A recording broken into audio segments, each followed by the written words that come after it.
and welcome once again to Play It Again, the series in which well-known people talk about the movies that moved them, fantasies that have become their favourites, pictures that maybe even helped to shape their lives. Well, our guest this week has been a stage actor and film star for most of his adult life. He was discovered by Darryl Zanuck of 20th Century Fox before the war. He went to Hollywood, and in the post-war years he was one of the first film actors rather, to tackle live television drama in the States. But most people in this country probably remember him best for his enormously successful television series in which he starred as Robin Hood. Ladies and gentlemen, would you welcome, please, Richard Greene.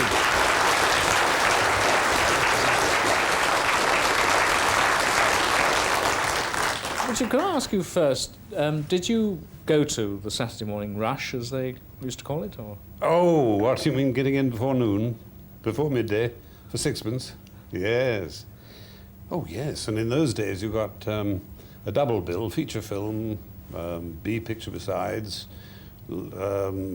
comedy short probably, maybe, Laurel and Hardy perhaps, or a cartoon, newsreel, Wilson, Keppel and Betty, or one of these variety acts, you know, for sixpence. And you stayed round and you saw the second show, you know. Who were your heroes? Well, of course, Laurel and Hardy and Buster Keaton. But I was madly in love with Madeline Carroll and Fay Ray, Loretta Young, and yes, I was a bit fickle, I suppose. Yes, you co-starred with her later, didn't you? But we'll come to that later. Alexander Korda, of course, was an important influence on your life because, in fact, although Zanuck saw the screen test, it was actually a screen test that Korda gave you. It was your first one. Right, correct. And we have a Korda film, That Dangerous Age, made in 1949. We've got the clip. We couldn't find out who actually owned the rights, so if that person is watching, that company is watching, we'd like to know.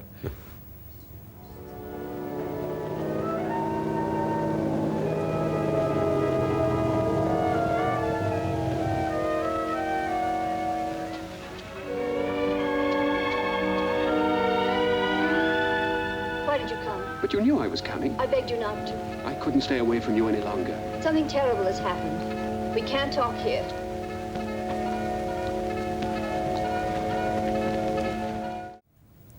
Now, the speedboat sequence at the beginning of that scene almost didn't happen, is that right?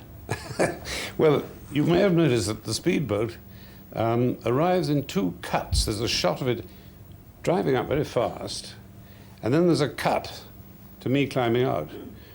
Well, what actually happened was the boatman who was driving this reever was trying to show off and do one of those speed things where you throw it astern and bring it sideways around, starboard side on, and the gears didn't catch, and we hit that jetty. A terrific crack. It shows how well built the thing was. I mean, the boat, there was only a slight dent in the bow, but I managed to scramble onto the steps of the jetty somehow and went on, and they all said, cut, you know. But you really went on acting, didn't you? Yes, well, I'd been told by John Ford. He said, whatever happens in a scene, he said, never stop. Go on acting. He said, I'll tell you when to cut. There was a special reason for that. I'd had to ride a bicycle down a gangway from the deck of a ship. And when we hit the jetty, first of all, he asked me, could I do it? Well, I was 19 at the time, so I could. And when we got down to the jetty, there were some tram lines, and as I rode away, my rear wheel caught in a tram line, and we did a sort of a wiggle. I stayed on, but stopped and said, oh, I'm sorry. And he said, God damn it, Dick, never do that again. You go on acting. So that's why I went on playing the scene. Because he had quite a way with actors, didn't he? Yes, particularly actors. He didn't really like the women so he didn't get on well with women. He wasn't interested. He liked his rough, tough men and a good, tough story. And then, of course, he had his boat, the Aruna. He never had a drink during the film while he was shooting, and then when the film was over, he'd get on board his boat and sail to Honolulu and stay blind drunk until he came back. It was hardly worth going there. Isn't there a particularly unusual behind-the-scenes stories, though, about Victor McLachlan? There is indeed. In The Informer, now I don't think it's unkind to say that Victor McLaughlin was not perhaps one of the greatest actors in the world. He was a wonderful character and a type and that sort of thing. But there was a scene in The Informer when he's sort of breaking down under grilling, that sort of thing, that really needed some pretty tough acting, you see. Pretty dramatic stuff. And John Ford, chewing his handkerchief as he always did when he was thinking something out, said at the end of one day's shooting, he said, Vic, you've got the day off tomorrow, go out and get drunk. Well, Vic didn't need much encouragement, and he apparently did quite a good job of it. Early in the morning, John Ford had him called, said there's been a change of plan, we're doing the big scene. Vic said, oh my God. You know.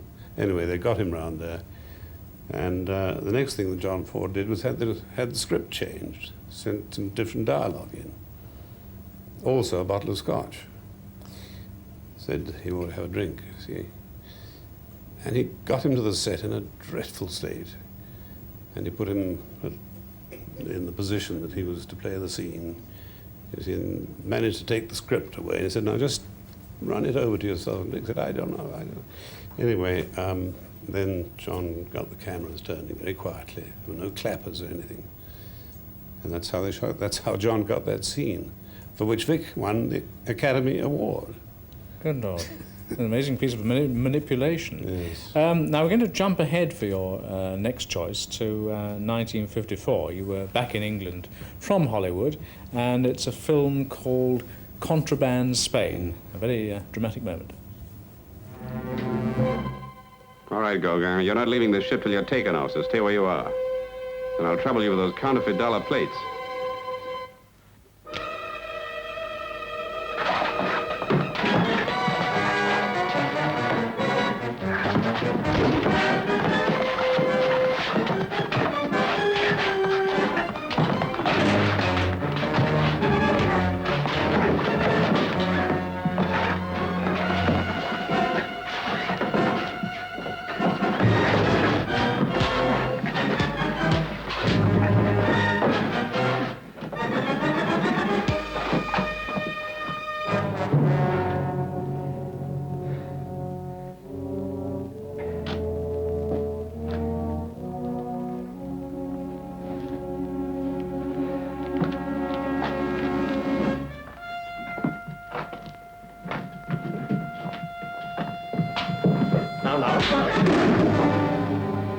Sorry, Lee, it's Ricky. I thought it might be you making all that noise. You came at the right moment. As a matter of interest, how many screen fights do you reckon you've had? Oh, what a question.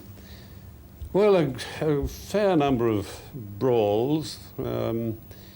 As for sword fights, I've really lost count, because I made 143 episodes of the Robin Hood series, an average probably maybe 2 sword fights to an episode, and I'd made quite a few costume pictures in Hollywood. Yes. 300, Good 400, I don't know. Yes, talking about the Hollywood period, you were there at the time with people like Spencer Tracy and Clark Gable and Myrna Loy. Because you actually knew Humphrey Bogart, didn't you? This is something Well, now, he was a great friend of mine. I'd known him slightly before the war.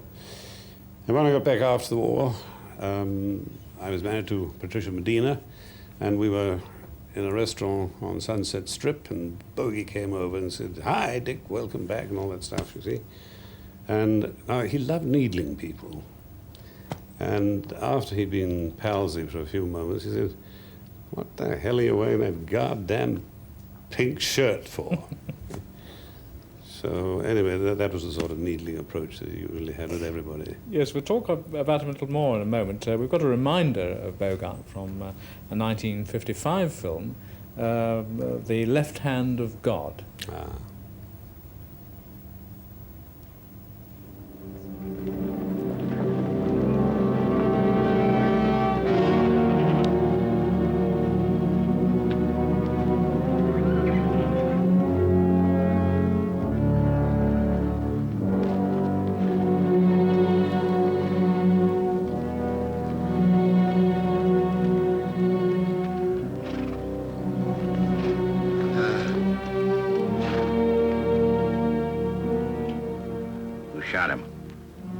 hours, Captain. The sheriff rode into the village alone. I tried to question him. There was a shot.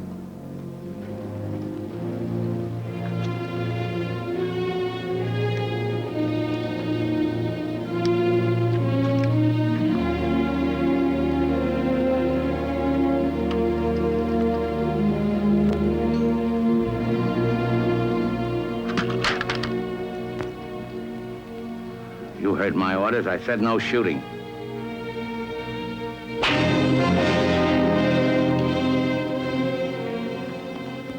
I give an order, I expect it to be obeyed. Now, even there, you see, that extraordinary presence shines through. He was a legendary figure. What do you think was the key to him? Well, the funny thing is, you see, at that period, you mentioned Spencer Tracy. Well, everybody would say Spencer Tracy, great actor.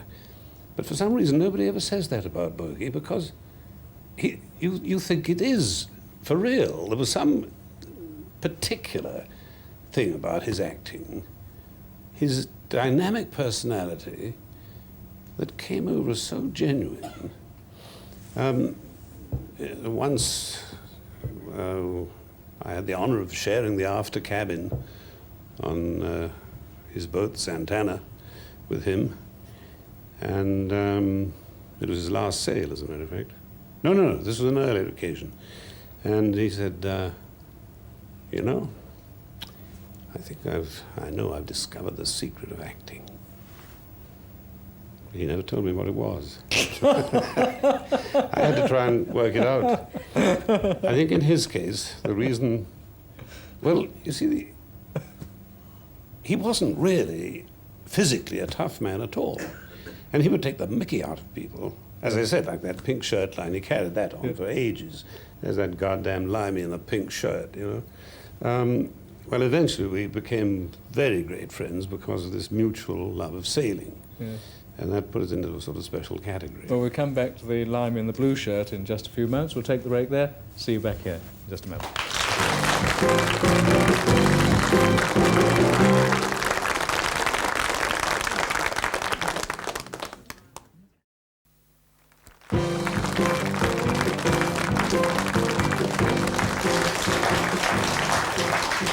And welcome back. Richard, you went off to the war, of course. Hollywood was not at all pleased about your taking time off for that. When you returned, they punished you, didn't they? Well, it wasn't for having taken time off for the war. They realized that I had to. What they didn't like was that I took some extra time to stay over to do a play called Desert Rats, and they wanted me to come back and play Lord Carlton in Forever Amber. And I stalled around with this play because I'd had a good reception with it, and I was satisfying some cravings that I'd had to get back to the stage as a known actor this time, you see. I mean, before I'd just been unknown. And eventually, they finally punished me by notching me down a part, down to Armsbury, rather than Carlton. That was my punishment. So you're playing for overstaying second my lead leave. instead of first lead. Yeah. Yes, yes. Did this go on for a long time? No. Yeah. It was just the one slap on the wrist. Yes. Yes. Now, your next clip is from Monsieur Hulot's Holiday. Why have you chosen that? Because I think it's still the funniest film I've ever seen.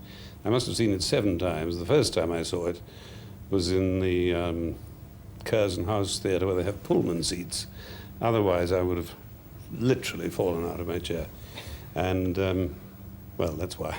Yes, and the scene that you've actually chosen is a perfect example of Tati's non-nudging style. No close-ups.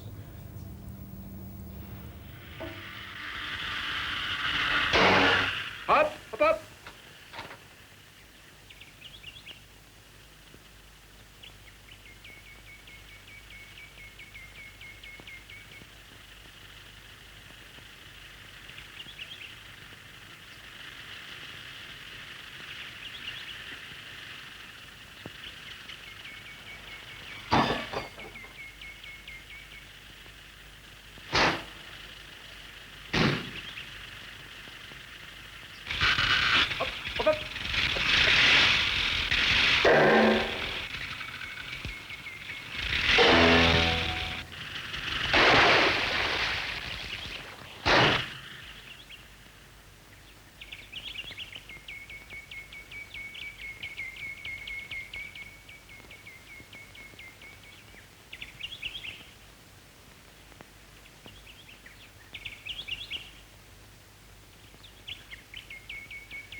He really is an amazing man, isn't he?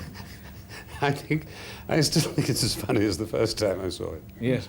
Going back to the Hollywood period again, one of us, I'm not sure it was you or me, mentioned Gable. Did you know him? Yes, yes. Well, I knew everybody who was around at that time. Not that he was a great mixer. He didn't go around to parties. He had his ranch out in the valley, and that was the life he liked.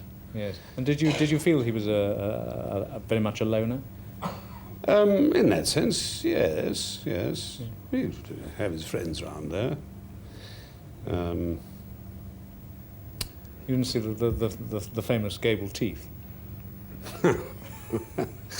Well, what with Bogey and Gable, we really got two famous tooth merchants. Well, we've actually got a Clark Gable clip, of course, from Idiot's Delight. A very unusual one because it's Gable singing and dancing. That very, very lovely introduction you gave us. All I can say is thanks a million, and I won't settle for a cent less. Now, in our modest act tonight, we'll be ably assisted by Professor Pelota and his talented little team. Give them a hand, folks. Open it up, Professor. Take it away. It will be amusing, Gertrude. Oh, I hope so. If you're blue and you don't know where to go to, why don't you go where Harlem sits? Putting on the Ritz. Tango dance upon the bevy of high browns from down the levee, all misfits. Putting on the Ritz. That's where each and every Lulu Belle goes. Every Thursday evening in her swell clothes. Roll them elbows, come with me. We'll attend a Jubilee and see the tender last 2 bits. Putting on the Ritz. It's interesting, you see, that, of course, Gable, as a contract star at MGM, was forced to do things he didn't want, like appearing in musicals. Were you forced to do things you didn't want to do? All the time. Oh, yes. Especially, I mean, there you are with a reputation like Gable's. Well, when I was first out there, I mean, I was just a new boy, so I just did what they told me. I went on from one film to the next. There was no question of my having any say in it or saying, oh, no, I don't think I'd like to do that. I don't know what would have happened if that. Was that why eventually you asked to be released from your contract, so that you would have more freedom? No, I was not being used. I was being well paid. But it's rather soul-destroying. Yes. I mean, it's nice to get the money, but it's better still to work. Yeah. I said at the beginning that most people in this country probably remember you best for Robin Hood. When you did it, it was a very dangerous thing to do, wasn't it, for a film star to go into television? That is one of the truest things you ever said, Tony. That at that time, television for the major studios in Hollywood was a dirty word. And if you had any pretensions to being an international star, and you went into television, it didn't matter doing the odd live show or something like that, but you went into a television series, and if it wasn't any good, oh, you'd never be heard of again, you know. So it was a very, very difficult decision, and it took me, I think, nearly 3 months to say yes. I said no several times, but Hannah Weinstein, who was the lady producer over here, was very determined, and I finally said yes, and we now know that that was perhaps a good idea. Enormously successful, yes. Would you undertake a similar sort of thing now if the opportunity presents itself? I don't mean yes, Robin Hood, I would. but, I would do a television series. I would do a television series. I enjoyed doing the Robin Hood one enormously. That I should ever be so lucky as to get a part, a role, a setting with that kind of flavour again, well, I think that'd be asking too much. But ideally, do you want to divide yourself now between stage, television and films, or do you I like to work. I just will go wherever the next job is. I'm discussing a play, I'm discussing a television play, the other was a theatre play, and I hope I'll make a film again soon. I believe you're also toying with your memoirs, is that right? Yes, I am. Do you set yourself office hours? I mean, do you get up at 9 and work till 12, or what? Yes, about that. I get up at 8. Now, Noel Barber gets up at 5:30, regardless of what time he goes to bed, and starts work at 6 o'clock. I can't do that. I can get up at 6 when I'm filming, but if I'm my own slave driver, it doesn't work that way for me for writing. So I get up about 8:30 and start work at 9, and try and go on through to 1, maybe, sometimes later. Well, when you have finished your memoirs, perhaps you'll come back and see us again. Ladies and gentlemen, Richard Greene.